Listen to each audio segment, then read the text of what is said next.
کہ کل قیامت کے دن ایک عورت 4 مردوں کو جہنم میں لے جائے گی۔ عرض کیا گیا وہ کیسے؟ فرمایا ایک عورت کو حکم ہوگا جہنم کا تو وہ عرض کرے گی مالک میرے باپ کو بلایا جائے۔ باپ کو بلایا جائے گا، یا اللہ یہ میرا باپ ہے، میں اس کی بیٹی، میری تربیت کا جوہر اس کے ہاتھ میں تھا، آج جن بدکاریوں اور گناہوں کے سبب جہنم میں جا رہی ہوں اس کا ذمہ دار یہ ہے۔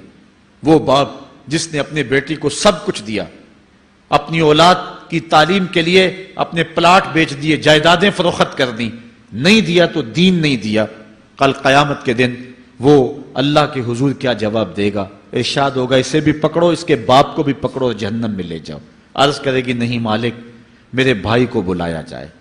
بھائی کو بلایا جائے گا، مالک یہ میرا بھائی ہے، میں اس کی غیرت تھی، میں جن راہوں پہ چل کر کے تیرے عتاب اور تیرے قہر و غضب کی حقدار بنی اس کا ذمہ دار یہ ہے، اگر یہ مجھے روکتا، اپنی آبرو کی حفاظت کرتا، اپنی ناموس کا پہرا دیتا تو میں ان راستوں کی مسافر کیسے بنتی؟ میری خرابی کا ذمہ دار یہ ہے۔ اب وہ بھائی کیا جواب دے گا جو چوکوں اور موڑوں پہ کھڑا ہو کے آنے اور جانے والی بہنوں اور بیٹیوں کو دیکھتا ہے اور یہ سمجھتا ہے کہ میری بہنیں اور میری بیٹیاں گھر میں محفوظ ہیں؟ وہ قیامت کے دن کیا جواب دے گا؟ ارشاد ہوگا اسے بھی پکڑو، اس کے باپ کو بھی پکڑو، بھائی کو بھی پکڑو، جہنم میں لے جاؤ۔ عرض کرے گی نہیں مالک میرے شوہر کو بھی بلایا جائے۔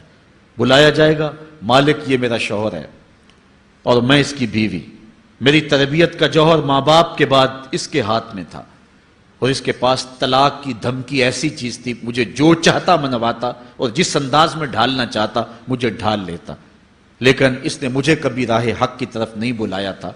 وہ شوہر کیا جواب دے گا جو خود اپنے دوستوں کو چائے پہ بلا کے اور اپنی بیوی کو سامنے برہنہ منہ بٹھا کے بعد میں اس کے حسن کی داد مانگتا ہو، بتاؤ بھابی کیسی ہے؟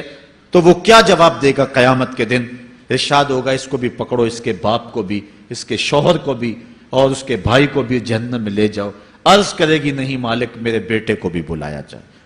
بیٹے کو بلایا جائے گا، مالک یہ میرا بیٹا ہے، میں اس کی ماں ہوں، میرے سینے میں اس کے لیے تڑپتی ہوئی ممتا تو نے رکھی تھی، یہ روٹھ جاتا تو زندگی اجاڑ ہو جاتی، جو بھی چاہتا ضد کر کے منوا لیتا، مجھے کسی کے گھر کے برتن بھی مانجنے پڑے تو میں نے اس سے بھی گریز نہیں کیا، اس کی ہر فرمائش کو پورا کیا، اپنا زیور بیچ کے اس کی تعلیم مکمل کروائی۔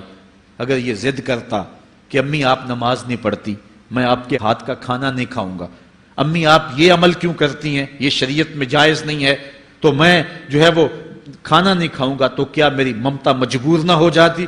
اس نے ساری زندگی کیا مجھے اس کے بارے میں کوئی کہا تھا، نیکی کی طرف بلایا تھا، بدی سے روکا تھا؟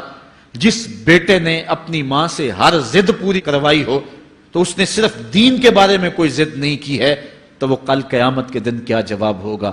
ارشاد ہوگا اسے بھی پکڑو، اس کے باپ کو بھی پکڑو، اس کے خاوند کو بھی پکڑو، بھائی کو بھی پکڑو، بیٹے کو بھی پکڑو اور 5 کو گھسیٹ کے جہنم میں لے جاؤ۔